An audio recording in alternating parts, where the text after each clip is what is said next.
Good afternoon and welcome back to Tactics Board. I'm delighted to bring you a preview today of Norwich City's trip to Middlesbrough.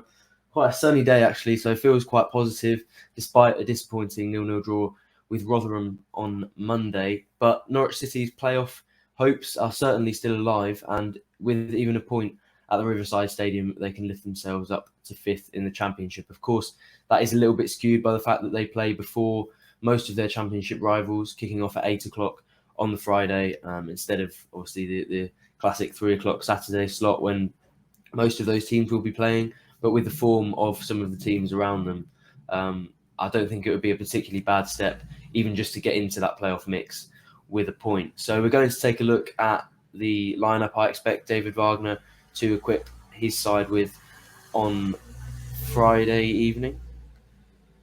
And this is what I think he'll go with. Angus Gunn in goal, Max Aarons at right back, Andrew Mbamidele and Jakob Sorensen at centre-back, Sam McCallum at left-back, Gabriel Sara and Isaac Hayden in midfield, with Marquinhos on the right, Liam Gibbs in attacking midfield, Ono Hernandez on the left, and Josh Sargent up front. So the reason why I think David Wagner will make one change and not too many is because he actually was quite happy with the performance against Rotherham. He said in his post-match press conference that was a sort of display he actually loved to see, and although he admitted the result was disappointing, he was very pleased with how Norwich went about things.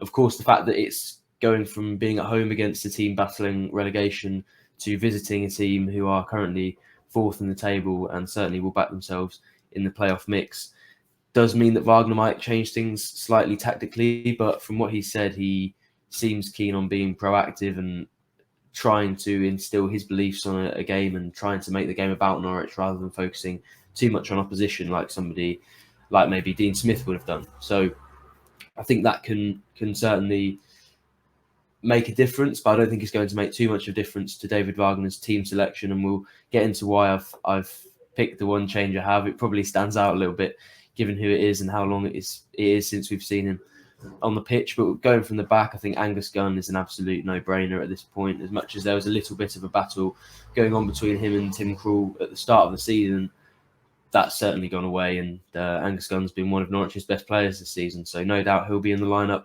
Max Aarons at right back, and although Sam Byram is back in training and was back on the bench for that Rotherham game, I don't see him being ready to take the mantle from Max Aarons, especially given how impressive he's been in recent weeks. I think his partnership with Marquinhos, who we'll come on to, obviously does work quite well from a tactical point of view. Marquinhos likes to stand right out by the touchline, and that creates a sort of channel that Max Aarons can drive into. But whether it's worth it for some of the personnel sacrifices, I'm not sure. Marquinhos has created too much yet. We'll have to wait and see, but he's certainly a player that Wagner likes, and I think that partnership does work quite well, as does the partnership between Andrew Mbamidele and Jakob Sorensen. And if it weren't for the midfield issues, I actually would be quite confident about this pairing, and I'd probably be talking it up as a positive for Norwich. But the fact that Jakob Sorensen isn't available in midfield, where probably his best performances against the best teams have come this season, I'm thinking Blackburn, and before that Millwall, where he was impressive in both games.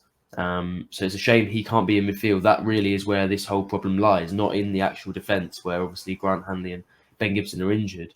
But I think at Championship level, especially, Jakob Sorensen and Andrew Mbamidele is a fantastic partnership, and they proved that with another clean sheet against Rotherham. I know the offensive threat maybe wasn't loads from the Millers, but there certainly was a task for them, and they stood up to it very well. So I wouldn't be surprised if they turn in another good performance. Of course, Middlesbrough have Chuba Akpom, the Championship's top scorer by far, up front, and they are a very potent attacking team. So by no means an easy clean sheet for those players, but certainly possible given how they've performed in recent weeks. And then I've got Sam McCallum at left back, and I think it will be a close call. After only 3 days rest, it's questionable whether that position on the flank where Wagner demands so much will need a change. But I think the fact that McCallum was withdrawn, I think in the 64th minute on Monday, means that he's probably got slightly fresher legs than you might think. And I thought he played really, really well actually against Rotherham. I think I gave him an 8 in my player ratings, and yeah, technique-wise, he's one of the best players in this squad, no doubt. He's absolutely fantastic. Perhaps there are slight defensive positional things that he needs to improve on. But for me, he could be starting for most Championship teams, and he's just unlucky that he's behind Dimitris Yunidis, who's also fantastic and has thrived under Wagner. But for this game, I expect McCallum to start after such an impressive performance at Carrow Road on Monday. And then to the big decision, Isaac Hayden in midfield is what I've gone for. And I think he'll do that to free up Liam Gibbs in the attacking midfield role. Gabriel Sara's position in midfield isn't really questionable at this point, a bit similar to Angus Gunn in terms of how he's performed and what that means for his status in the lineup. But I think Hayden will be there because Gibbs and Sargent was such a key duo in that massive Blackburn win, which felt like similar circumstances. It was a big game for their playoff hopes. It was away against a rival in that area of the table and a team who's been impressive this season. And I'd be surprised if a similar setup isn't put in place, but they can't do that if Liam Gibbs is deep in midfield and they're reliant on their front two, Josh Sargent and Tamer Pukki. I just don't think it's the same thing. So I think it's very possible Wagner goes with Hayden in midfield. I understand there are obviously very big questions given the amount of time he's been out injured and the fact that he didn't quite look the most athletic type, even when he did play for Norwich in those few games under Dean Smith. But tactically, for me, it makes sense to free up Liam Gibbs, and we know how highly Wagner rates him. So it feels possible to me. It's probably a call I'm not 100% certain on, but it's something I think Wagner may well do against Middlesbrough. And we'll move on to the more advanced stages. Obviously, I spoke about Marquinhos and how tactically he's very important. I think on the ball, he certainly needs to improve it. He, after all, is a player Arsenal were expecting to play in their first team at some point. And I'm not sure he's anywhere close to that, to be honest, based on performances so far. He feels more of a finisher and more of a player who wants to get on the ball in the box, which is strange for a winger who likes to play from so far out wide. I think I'd like to see him taking players on more, creating more chances and trying to be a little bit more penetrative when he's on the ball. And then we've got Onel Hernandez on the left, who was absolutely excellent against Rotherham, by the way. He won't get the credit or the memory of that game that maybe he deserves because of the fact that nobody finished the chances he created, but he created absolutely tons for his teammates, and he deserved probably more plaudits than he got because of that result. So I think he's absolutely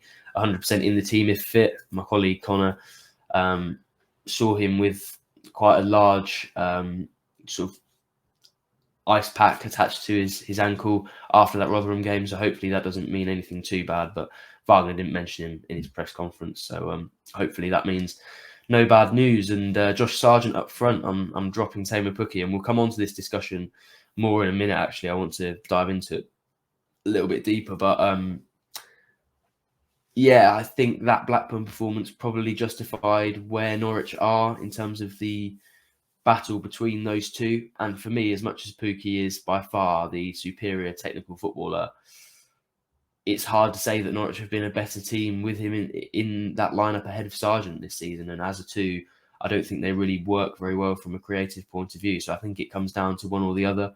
If Wagner wants to see the maximum output, and based on his tenure so far and who's performed the best, I'd say Sargent's probably in line with that. But as I said, we're going to now come on to that, and I'm going to show you some stats that I think really display quite where things are with those two and what strengths they have and what impact that has on the team. So this is a little graphic I've created to show you some of the stats. So aerials 1 per 90, Sargent has 2.2 to Pukki's 0.2. That's 11 times as many, which is, I mean, it felt like there was a bit of a gap, but I was surprised it was that big. And then goals, Sargent slightly more. Assists, obviously Pukki has probably contributed quite a lot more in that department and in the chance creation department. So you have to hand it to him on that front. But I thought it was interesting the who scored rating, where Sargent has 6.96, Pukki has 6.71. And of course, these models take into consideration a wide variety of factors and a number of statistics and produce sort of an overall rating of where a player has been, often in a game, but also across a season, as I've taken these stats from. And yeah, I think it displays quite where Sargent is compared to Pukki. And Sargent was actually the highest scoring who scored player in the Norwich squad, which is I think, surprising to many, but also when you think about the number of contributions he makes, yes, he loses the ball a lot, but he also wins it back a lot. He presses a lot, wins headers, wins tackles, scores goals, to be fair to him this season, and maybe hasn't been as prolific as he could have been, or as a lot of top-level strikers would like to be in the second division. But he has scored goals for Norwich, and he's won games for Norwich. And I think he can be a big player in this run-in, especially with games like the Middlesbrough one, where Norwich probably aren't going to have loads of the ball, and they're probably going to have to use that counter-attacking ability that we saw them use so effectively against Blackburn. I think it just suits Josh Sargent a little bit more, and that's why I'd probably choose him over Pukki if it was my choice. But that wraps up Tactics Board for this week's episode. Hopefully you enjoyed it, and I'll see you here again soon. Between now and then, there's plenty of stuff to consume across on the Pink and Plus app, across our channels, YouTube, Twitter, Facebook.